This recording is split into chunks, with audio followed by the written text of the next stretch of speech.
All right. Hello, everybody, and welcome to the Climate Now Climate Action Crash Course webinar series. We are so excited to have all of you here today and to share all that we know about climate change and help you find ways to get involved in the greater climate movement and better understand the problem that we are facing today. With that, I'm going to go ahead and share my screen and then we can get into the presentation.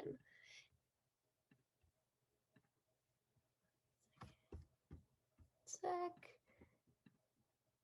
All right, here we go.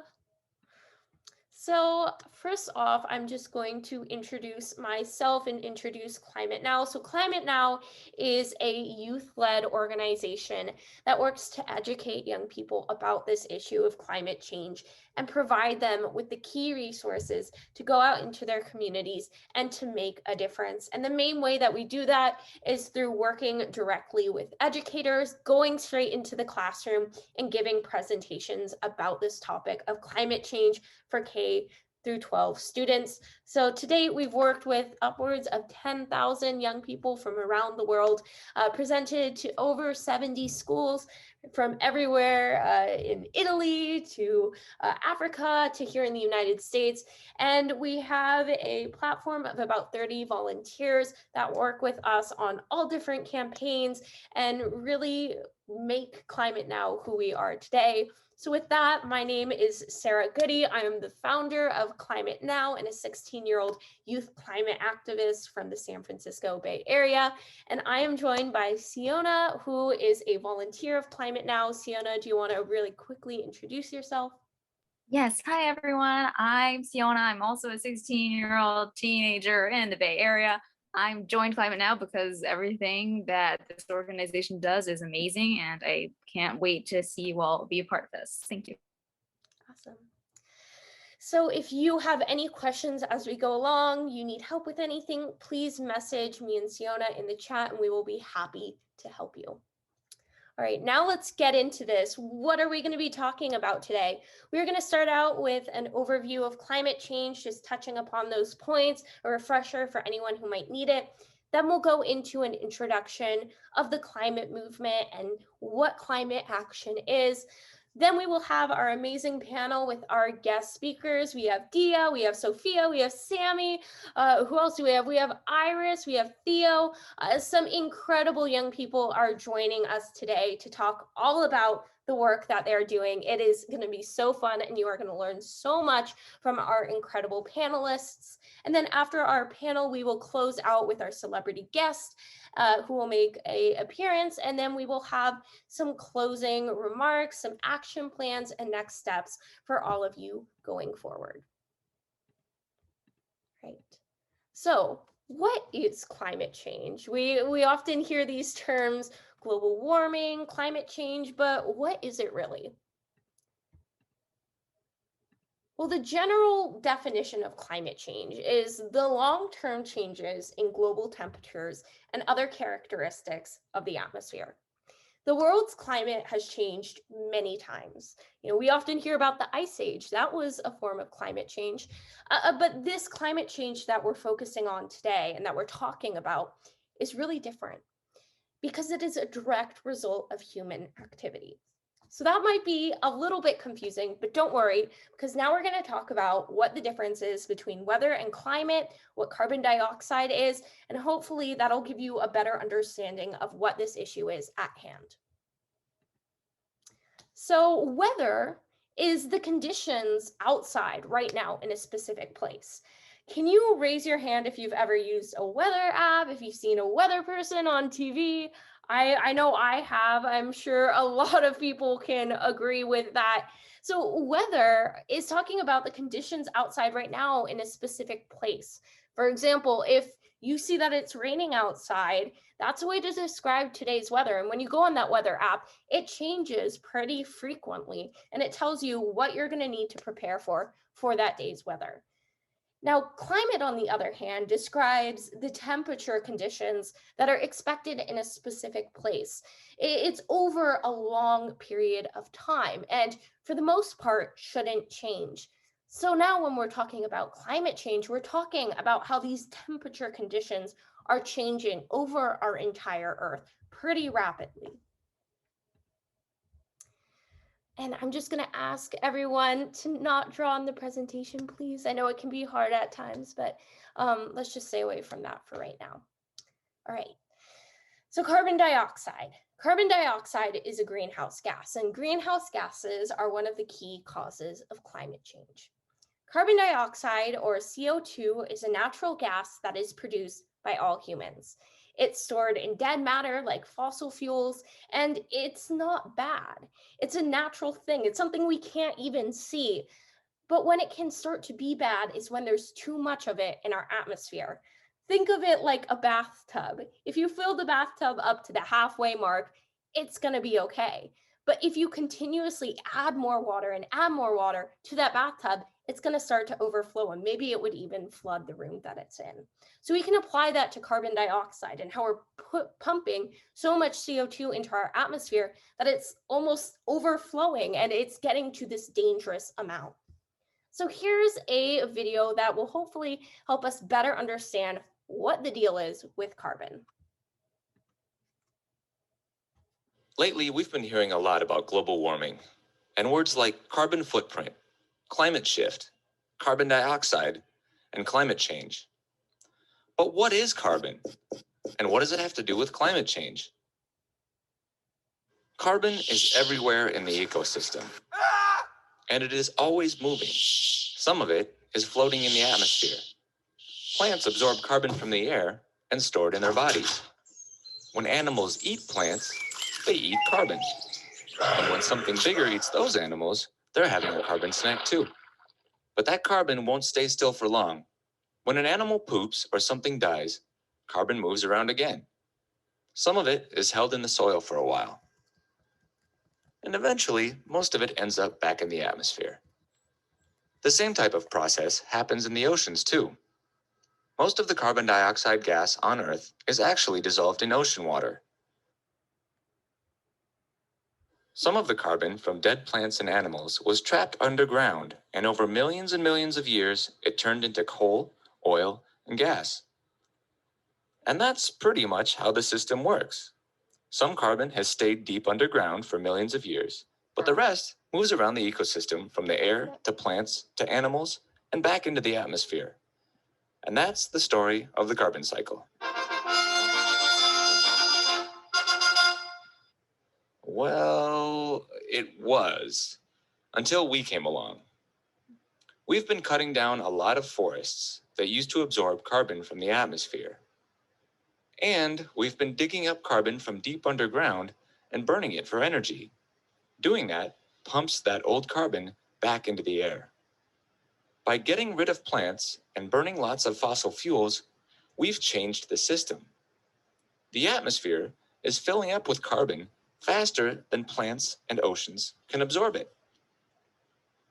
All this extra carbon in the air is like a blanket around the Earth that traps in extra heat from the sun. And things are changing all over the globe.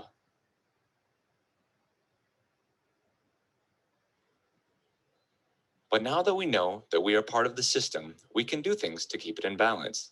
All right. I'm going to pause that there because we're going to get into those actions that we can take in a little bit. Let me just try to exit the full screen. Let's go back to present. All right, so what I really enjoy about that video is it really goes into depth about what carbon dioxide is and that carbon cycle that we're dealing with. And it also uses this analogy that our atmosphere is almost like a blanket that's covering our Earth. So if you can imagine, if our atmosphere is a blanket and people are constantly making that blanket thicker, if you were continuously being covered by blankets, you would start to get hot pretty quickly. You might get nauseous, you might get sweaty, you might get dizzy. So as we're putting more and more carbon dioxide into our atmosphere, making that almost atmospheric blanket thicker and warmer and hotter, it's actually in turn hurting our Earth. Now, why does that matter? This matters because climate change is impacting so many of us. And when we're looking at what's causing climate change and what's creating carbon dioxide, there's so many things that we do every day that are creating this imbalance in our Earth's climate. So everything from driving in a car to eating meat to using electricity, those all produce carbon dioxide or greenhouse gas emissions that are warming up our planet. Some other examples might be the clothing that we wear or plastics that we're using, because that plastic takes fossil fuels to create and cannot be discarded of for a long, long time and ends up polluting our Earth. Planes, which rely on fossil fuels and create pollution when they're run. Electronics using electricity if it's not from a renewable source. Cutting down trees. Trees are so amazing because they're actually natural solutions to climate change. They take in carbon dioxide and turn that carbon dioxide into oxygen, which we all need to survive. So when we cut down trees, not only are we preventing that source of oxygen, we're also releasing more carbon dioxide into our Earth. So why does it matter? Why are we talking about climate change today? Climate change has 3 key impacts on our planet and on our society. And that first impact is on nature. Because our planet is getting warmer, that is fueling natural disasters like wildfires, like tornadoes, hurricanes. It's also contributing to things like sea level rise, ocean acidification, and the destruction of some of our key ecosystems. I don't know how many of you live in California or live in a place that's prone to wildfires, but I know that I do. And I grew up thinking that wildfires were just a normal part of life. And it wasn't until a few years ago that I finally realized that the scope of these fires I was seeing, the devastation that my community was facing, wasn't necessary, that it was all being fueled by climate change. So again, wildfires, hurricanes, tornadoes, these weather events or so-called natural disasters that we keep seeing all over the news are in many ways being fueled by climate change. Taking that wildfire, for example, as your climate gets drier and hotter, what's going to happen? Those fires are going to be easier to start, they're going to be easier to spread, and they're going to cause more damage and destruction. So that next impact that climate change has is on wildlife. So I'm going to go ahead and list some different animals, and I want you to think in your head if either one of them is your favorite animal or you just like this animal in general. So a tiger, a dolphin, a shark, a sea turtle, a polar bear, let's see, a sloth, a koala, an elephant. All of those animals that I just listed off are either endangered or could go extinct because of climate change. And it makes sense because when we have all these so-called natural events happening, natural disasters, and our nature is kind of going crazy and not acting normally, then it's making it really hard for animals to continue surviving. They rely and have adapted to these ecosystems. So when those ecosystems change, it becomes really hard to continue surviving and repopulating. So climate change isn't only an issue that's impacting plants, that's impacting our nature, it's also an issue that's impacting these animals that we love and care about. And then the final impact that climate change has, and what can oftentimes be the scariest impact, is the impact on humans. Because it is really hard to exist in a world where wildlife and nature are not working together and are not thriving. Climate change really threatens our basic properties of life, and that is food, water, and shelter. As our climate is changing, it is making it harder to grow food, and we are being faced with problems of trying to find food sources. With water, the pollution that we're seeing at these great big scales because of climate change, because of burning fossil fuels, is going to jeopardize our rights to water as we're seeing more droughts as well. And then shelter, when we're constantly running from these natural disasters, when we're seeing things like flooding and fires and hurricanes and tornadoes, it's really hard to continue staying in one place. So now that we've talked all about what climate change is, the impacts of climate change, let's talk about what people are doing about it. So what does it mean to take action? The definition of taking action is deciding to do something specific to combat a problem or help someone. So if you see a homeless person on the street, a person in poverty, and they have a sign and are asking for some food, and you go into Starbucks and you grab them something and you hand it to them, that is taking action because you see something specific and you decide to help someone, you decide to combat that problem. And you can apply that same strategy to this issue of climate change. Young people from around the world in the past few years have been engaging in climate action and have been standing up and saying enough is enough. And they've been doing everything from working in politics to striking to organizing beach cleanups, working on natural solutions like planting trees, and educating young people like Climate Now is doing. And what I find so extraordinary and so fun about this is that there's no right way to take action. And that even though sometimes it can seem hard as a young person, you're still a student, it oftentimes feels like everything is meant for adults to do. Young people have said, no, this is our turn. We have to do something about it. If adults aren't going to do something, then we better should. So with that, we are going to move on to our panel for today. We have some incredible guests. We have Sofia Hernandez from Fridays for Future Costa Rica. We have Iris, who is from Fridays for Future Digital. We have Theo from Green Schools Campaign, Sammy from Sammy's Buddy Bench Project, and Dia from Citizens Climate Lobby Youth Action Team. First off, we have Sofia. Sofia is a 22-year-old or 21, correct me if I'm wrong on that, Sofia, year-old political science student at the University of Costa Rica. She is also a human rights activist and is currently a part of Fridays for Future Costa Rica and is Aura Costa Rica and one of the co-founders of Latinas for Climate.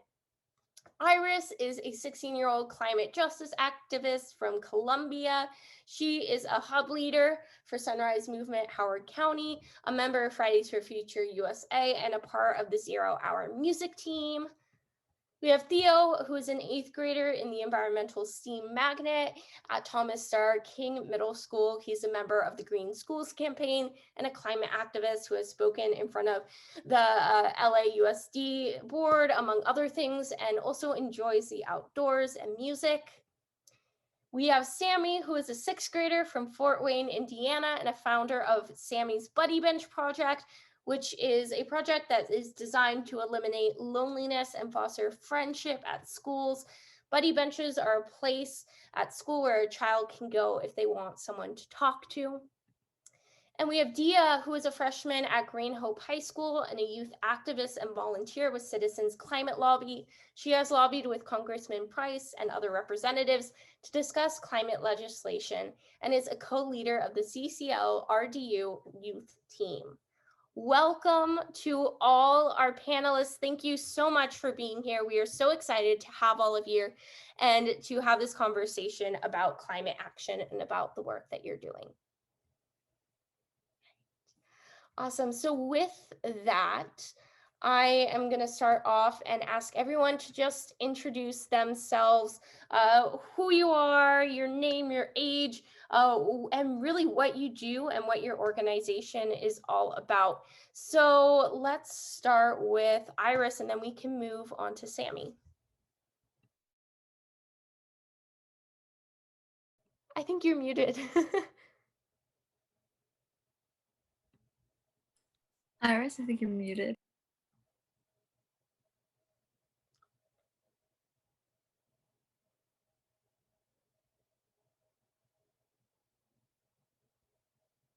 One second, tech issue. Sorry about that. Excuse me, Anza. Okay. Try it again. Yay. Hello, everyone. It's me, Iris. Hello. I'm Iris. I'm 17. I'm from Columbia, Maryland, and I co-founded Fridays for Future Digital. And so Fridays for Future Digital, we're an international youth-led digital movement of Fridays for Future, and we seek to help local groups make awesome digital campaigns by giving them all the support, resources needed to help make the climate movement more accessible and inclusive. Yay, awesome. All right, Sammy, do you want to go ahead and introduce yourself? Yeah, hi, I'm Sammy Vance. I am 12 years old and I am from Fort Wayne, Indiana, the USA. And I'm the founder of Sammy's Buddy Bench Project.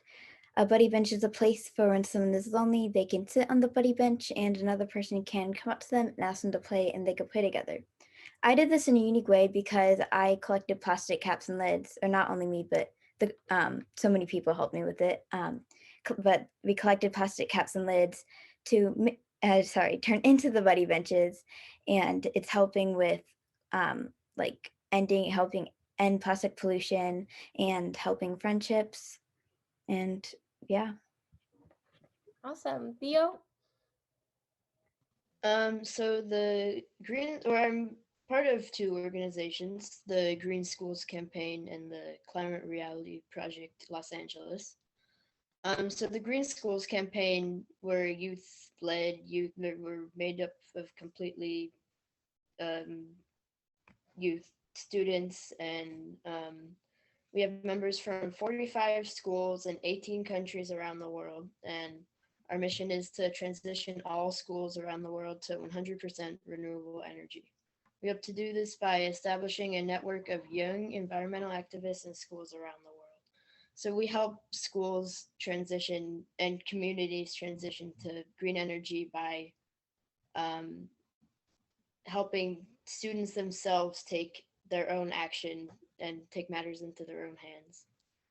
And then the Climate Reality Project Los Angeles, or the Climate Reality Project is also an international organization which was founded by former Vice President Al Gore. And we want to encourage citizens of all ages to become environmental activists. So what I'm doing with them right now is, or at least in Los Angeles, I'm trying to get climate education into the classroom. So I'm meeting with some educators and activists this weekend, actually. So yeah, that's, I think, one of the best ways to stop or to help stop and reverse climate change is to make sure everybody knows the problems we face and what we can do about it. So Awesome. All right, Dia. Hi, I'm Dia. I'm a volunteer with Citizens Climate Lobby, CCL, which is an international organization, although it's based in the States. It basically focuses on grassroots outreach, lobbying, reaching out to politicians, like our representatives. CCL has a wonderful national youth team that takes on like all sorts of projects, but my work is mostly with my local chapter, where I feel like I can make the most impact. I work with CCL's Triangle Youth team to do a lot of outreach. So we give educational presentations to middle and high schools across the country, and we also get endorsements for the Energy Innovation and Carbon Dividend Act, which we believe is the most effective solution to climate change. Awesome, that's so amazing. Sophia, do you want to go ahead?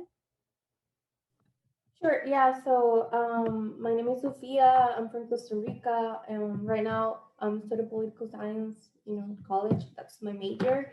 Right now I'm also part of Friday for Future Costa Rica International Time, and I am a human rights activist, like not specifically a climate justice activist. I do climate activism, a very broad topic, like Sarah just said.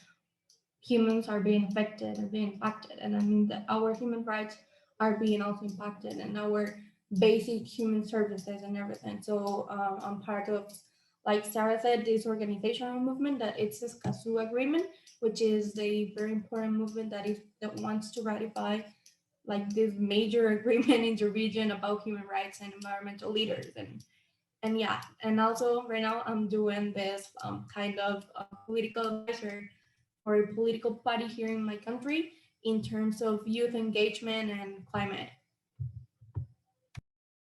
Awesome. All right, my next question for all of you is, what got you interested in climate change? What was Was there a moment? Was there, I know for me, it was a teacher that did a whole class on climate change. What was that like for you? And what was that initial reaction learning about this issue? And anyone can start, just go ahead and unmute yourself. Yeah, so I think that a lot of different moments really, brought me into the climate movement. I mean, I first learned about climate change when I was in third grade, and it was like very brief. It was, the bare basics, about how horrible this problem is. And, it was a really immediately, enough to really, get me to see the urgency and kind of shook my innocence of the problems of this world and how corrupt humans are and what we're doing to our planet. But then similar to what you said, Sarah, in sixth grade I had this science teacher who was very passionate about plastic pollution and the climate crisis, and that really pushed me to get involved in my school and on a local level. And then when I was in eighth grade I got more involved in local level, and then throughout the years I decided to get more involved on the international and national level. Yeah. I know for me that I first got interested in climate change after watching Greta Thunberg's UN climate speech. I was like really in awe by how young she was, but then how big of an impact she was making. So that got me looking for something that I can do as a concerned individual, which is when I came across CCL. I think I kind of like Iris. Excuse me. Kind of like Iris. I first heard about climate change and plastic pollution when I was probably around third grade as well. But I really, I mean, I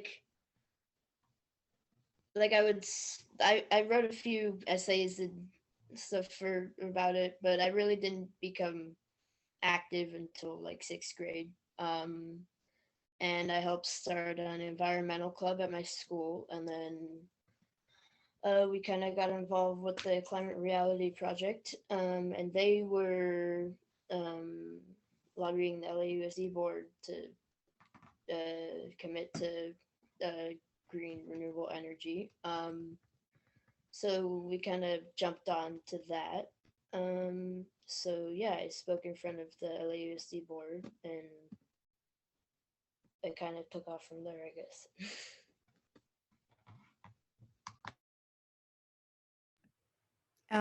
So what got me kind of into climate change, I guess. So I was originally going to just do the buddy benches out of metal, but when my mom mentioned that we could do it like out of plastic caps, I thought it was an amazing idea because it would be helping two causes, like make more friendships and also like helping end plastic pollution. So when I heard about that, I just thought it was an extra good idea.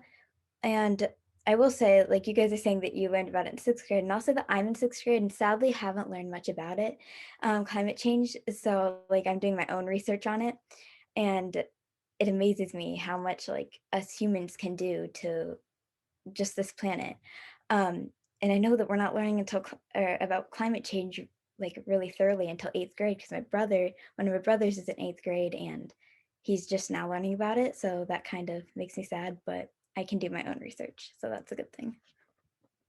I love that, Sammy. And what I think is so cool about buddy benches is that you've really took two different social justice issues and two things that you're passionate about, and you've been able to go off of there and to make a difference on so many sides of things. So thank you for sharing that story. Sophia, do you want to go ahead? Yeah. So I think my story is like I had different moments in my life that just like helped me to start doing activism. At some point, I just started that both of my parents, they are political activists here in the country. So I had like this precondition of knowing that at some point I'm going to be an activist. Like, I don't know. Then I live in the capital, but my family from my mom's side, they are from the countryside. So I always had this balance between, the capital and then, nature and animals and stuff. So I always like saw the difference about how we can live with balance with nature, in balance with nature, and how we can also like live with harmony, that nature is basically helping us to live, but we're not helping the nature to live by themselves. I was like pretty confused, and I had this question since I was very young. Then even though maybe we hear that Costa Rica is a very green country, we are not. But we have in our like way to live, how the Costa Rican people live, we have this like I don't know, like mindset that we are like very environmentalist. So we have this conscious about, you know, learning about climate or environment since a very short age.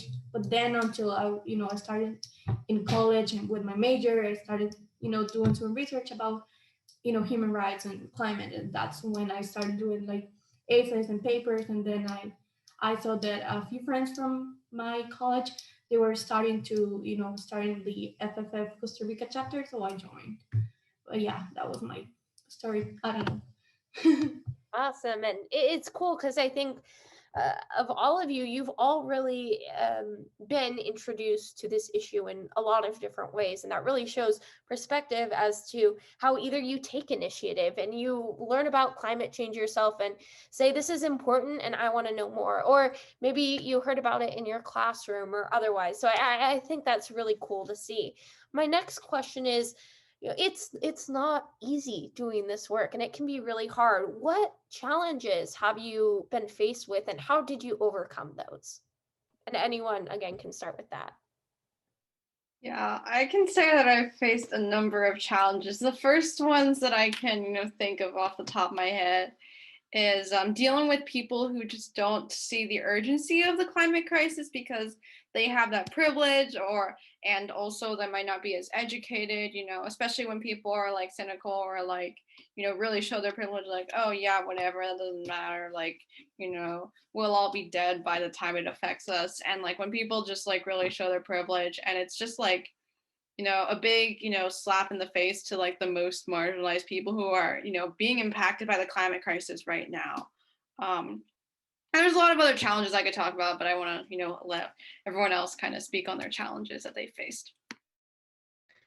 Yeah, I think kind of similar to Iris, that's one of the big issues I faced trying to get climate education into classrooms because so many people have privilege so that they're not affected or they're much less affected than underprivileged and underserved communities who are disproportionately affected and disproportionately educated about these problems that the people with the most privilege effectively have caused. So yeah.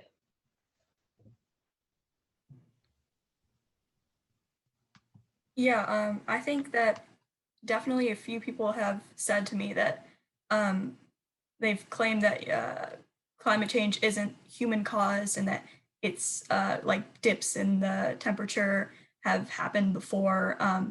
And I would definitely say that it's all about a lot of it is misinformation. So I think using things like social media and just giving presentations. So a lot of the grassroots work that CCL does is what I like most about it. So. Yeah, so some challenges, like I completely agree with you guys, me being in sixth grade, not even getting really an education on climate change. That's one challenge. Another one, like completely different than what you guys have been saying, but overcoming like shyness, and because like I used to be really, really, really, really shy, and I still can be, but I've definitely overcome that a lot and been able to speak out more. Also just being young and people telling me like, oh, you're young, you should be playing video games, or like, yeah. So yeah, those are some of the challenges that I've had to overcome. Yeah, in my case, I would say dealing with people that don't see the urgency of the climate crisis, as Iris. Something maybe not for me exactly, but maybe is something that happens with people from my country. The language barrier, like have the privilege to speak English and being able to start learning different languages besides English. But yeah, that's something that I also want to highlight.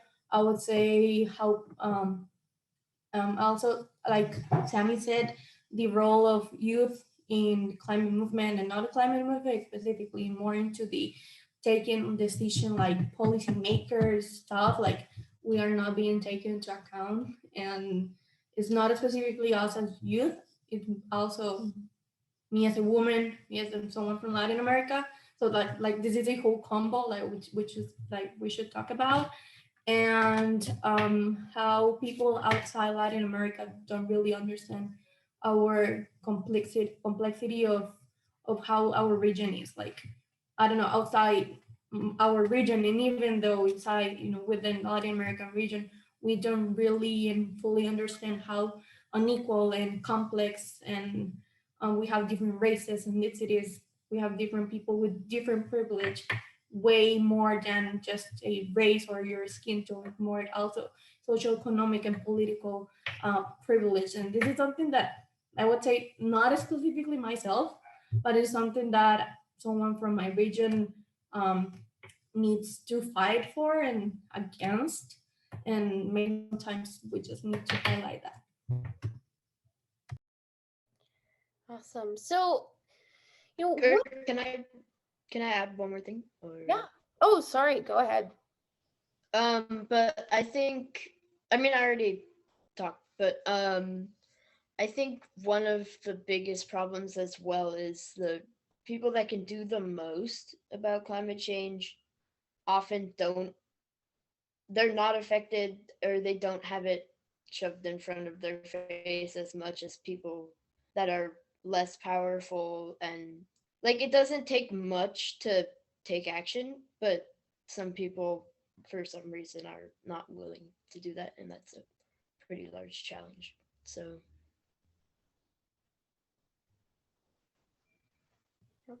Right. You said it perfectly. So, what advice do all of you have for everyone who's online watching right now, who want to do something, who know that this is an important issue, and who are so inspired by the work that all of you are doing? What should they do? What's that first step, and how do they go from there? Again, anyone can go ahead and answer, and take it how you would like. well, I think you shouldn't be intimidated by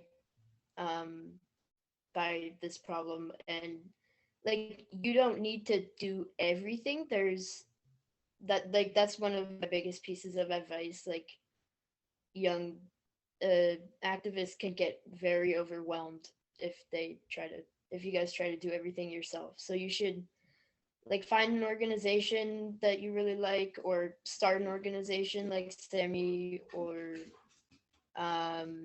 start a club, an environmental club at your school or something like that. So I think just don't do it alone is my biggest piece of advice.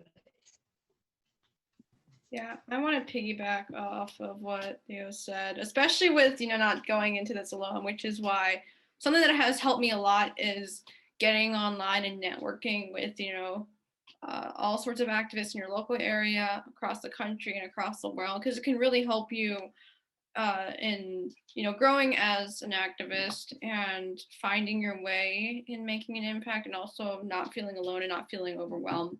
But definitely, depending on your capacity, getting involved in a great organization like Climate Now, or any of the organizations that we are a part of, is a great way to spend your time.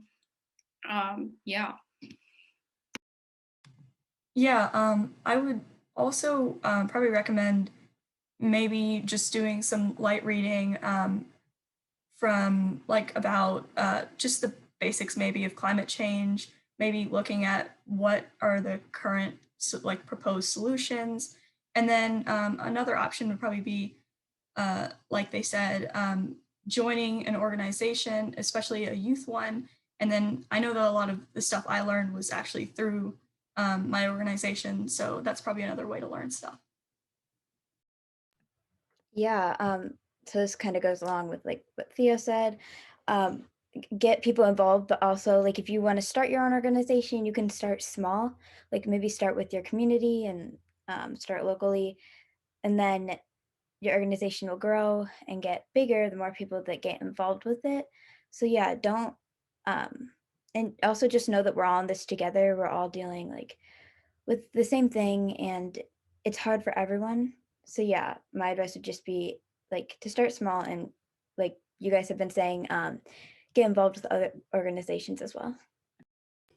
Yeah, my advice, I think that already the panelists already said like everything, like, the advices that I should like I was planning to say, but I would say yeah, definitely join an organization that you feel part of, that you feel that your values are being represented. Like this is very important. Like you feel that you are part of this movement and you're part of that collective. It's always nice to feel not only like represented but also being really part of that. Also to find your own part in the movement. Like maybe Iris, she loves to do social media, and myself, I love to do the research.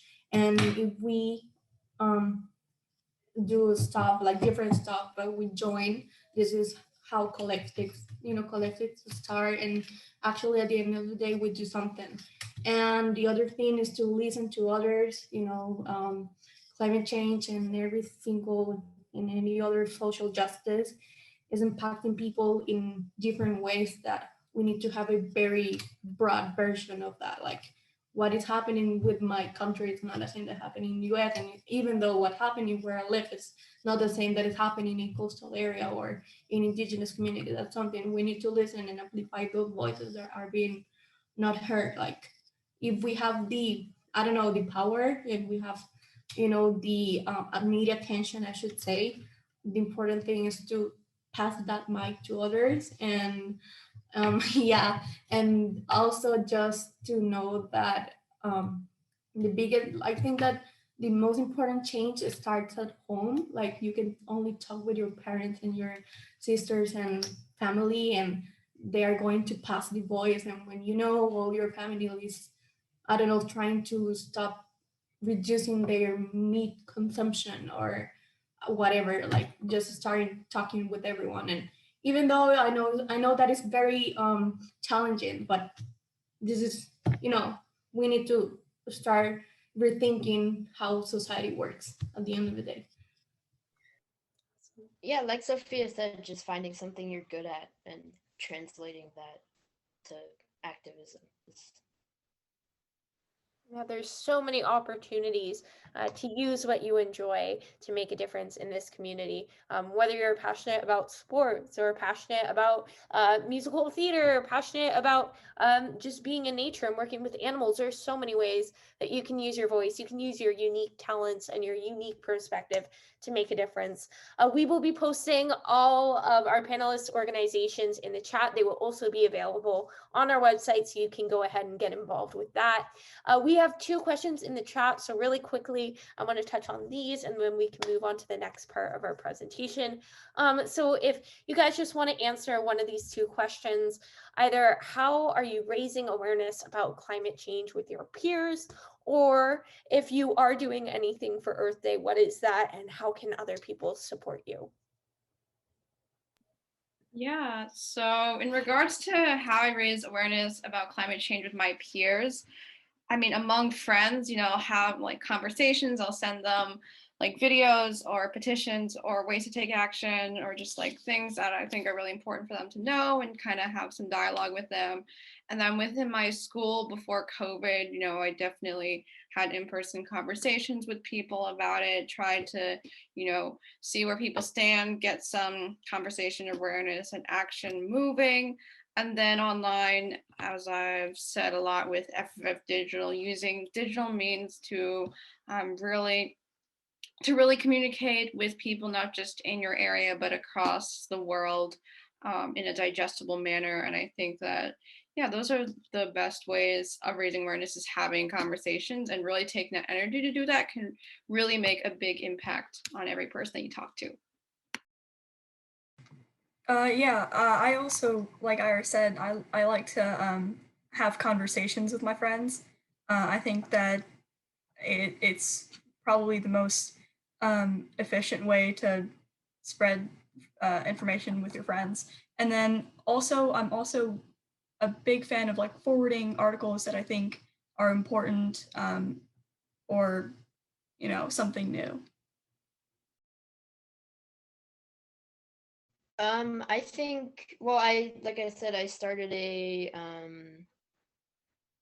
environmental club at my school, and that has spread. We have like 30 at least members. So we've done events at our school, or not, well, we've like been part of events, and I sometimes do like announcements over the PA system about either like climate news or when we had in-person school. But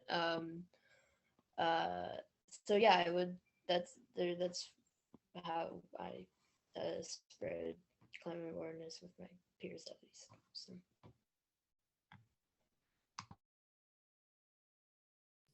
Yeah, just like the other panelists, I'm the classic person that is always talking about human rights and climate. And I know that sometimes I annoy them. I start to annoy my friends, but this is something that they are not going to forget. But yeah, just to send them links about how to take action. If you see a news that you think that is very important, just send it to them.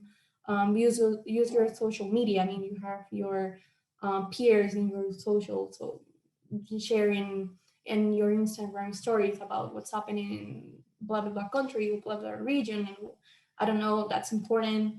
And yeah, just try to understand that maybe they are not going to think as you are, as you think about climate or whatever, and maybe they have their own perception, and maybe they are not going to be that involved in, I don't know, as you are right now, but that's something that we need to understand. Like, not everything one of us is the same, have the same interests and whatever, but just to talk with them and try them to, you know, have some knowledge about climate, and maybe at some point they are going to start digging and doing their own research. Yeah. And Sammy put her answer in the chat if anyone wants to hear what Sammy has to say as well. Well, thank you so much, Sammy, Theo, Sophia, Dia, and Iris. I'm so appreciative that you all joined us today, and it was so amazing hearing about all your experiences and about all your journeys. Thank you for coming once again, and now we are going to move on back to our presentation to just reiterate those actions that all of you can take, to hear from our celebrity guest, Alexa Curtis, and then to close out on some last actions all of you can take. I'm going to share my screen again. Yeah. All right, so here again is those actions that you can take, and Siona is going to go ahead and present this part. Yes, thank you. All right, we're going to talk about two different ways you can take action, whether it's individual action or in group action. Now, as all of our amazing panelists have said, there's totally many things that you can do in your own life, changing your own lifestyle, how you go about day to day to try to be more sustainable. What that means is whether it's meatless Mondays or reducing your food waste or just your waste in general, notice and be mindful whether you're using trash plastic over compostable material, using less transportation, because that also contributes to CO2 emissions in the atmosphere. Buying from thrift stores is always amazing because you're combating fast fashion. Starting a garden too, if that's your thing, that's also an amazing part of growing more plants and learning more about how trees and plants just help with CO2 emissions overall. Now, as we've all said, actions can be very intimidating. So these are just small things that you can try just day by day, step by step, changing or just noticing random things that you're doing and trying to be more sustainable. So you can try even just the smallest thing like meatless Mondays. This is a way to become more sustainable and change your own lifestyle. Now for group actions, as we've all said, the most smallest part, but also the most powerful step you can take is starting a conversation with others, whether that be with your family members, your teachers, your friends. Always remember to be respectful when you're talking about this. It's very easy when you're talking about the climate crisis to get mad, because it's a very sad thing. But when you are respectful and you learn and listen to the others' feelings and what they think about it, it could be an amazing thing that you can grow and create something that helps take action. That's the best part. Other ways are getting involved in an organization like Climate Now or all the ones in the chat, and then starting a community garden or writing a letter to a local politician to get your community involved. Awesome. Thank you, Sienna, for sharing those with us. All right, here is just a brief overview of some specific actions that you can take. Here at Climate Now, we have a hero program. So we send all of you 10 actions that you can take. They're very specific. And once you complete all those actions, you get certified as a Climate Now hero. You get a letter of certification. You get featured on our blog and our website. It's just a fun community. And then afterwards, you get connected with our network and with all of our organizational resources. You're looking to get more hands-on, you can volunteer with us.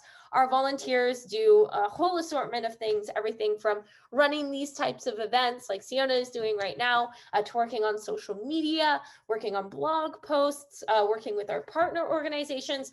There's so much room to bring what you love and what you want to work on into our organization, and we would love to have you. So you can find that at climatenow.solutions/get involved. You can get involved with all of our partner organizations that are on our website under the webinar link, and the organizations that all of our amazing panelists are a part of. You can learn more if you're just curious about climate change, curious about environmental action. Go ahead and visit our Learn More page to get a better understanding of all that. We have a whole compilation of videos, podcasts, influencers, books, all different types of things, and it is super informative and super fun. You can follow us on all of our social media. And then lastly, if you have the means to, you can donate to our GoFundMe. We do rely on in-kind donations to continue doing these programs. So if you are able to, that would be a great way to show your support. All right. And with that, here is a quick video from our celebrity guest, Alexa Curtis, who is going to talk a little bit about what this webinar means to her. Is it working? Sorry, technical difficulties. Can you guys hear it? I don't know. I'm not. Unfortunately, no. Okay, let me. Yeah, I don't think it's playing. Okay, let me stop share and I'll share again and see if it works. 1 second. Thank you for being patient. Joy of Zoom. You're all good. I know, technology, super fun. Okay, it's working on my computer, so I'll share again and hopefully it'll work. Right. Hi everyone, I'm Alexa Curtis, and I just wanted to come on and welcome you to today's Climate Action Crash Course. I'm so excited about this amazing day that Sarah has planned, and I just wanted to encourage all of you to make sure that you're taking care of the planet and really doing small steps every single day to make sure that we all keep this planet in great shape. Something I plan to do this year and on Earth Day and every other day of this year is to try and reduce my plastic usage. You probably hear people say that all the time, but things like bamboo straws, forks, and knives are so important in keeping our oceans clean and our streets clean. And the more that we can take these small steps towards keeping our planet clean, the better we'll be. So I hope you guys have an amazing day, and make sure you're doing your job to keep our planet clean too.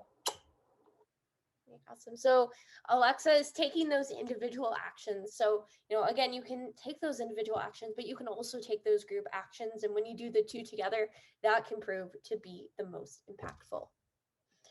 Great. Thank you so much, everyone, for joining us. We hope you had a great time and learned something new. You can learn more about us at climatenow.solutions, at all our social media handles below, and that QR code will take you to our webinar. It's also the one behind me.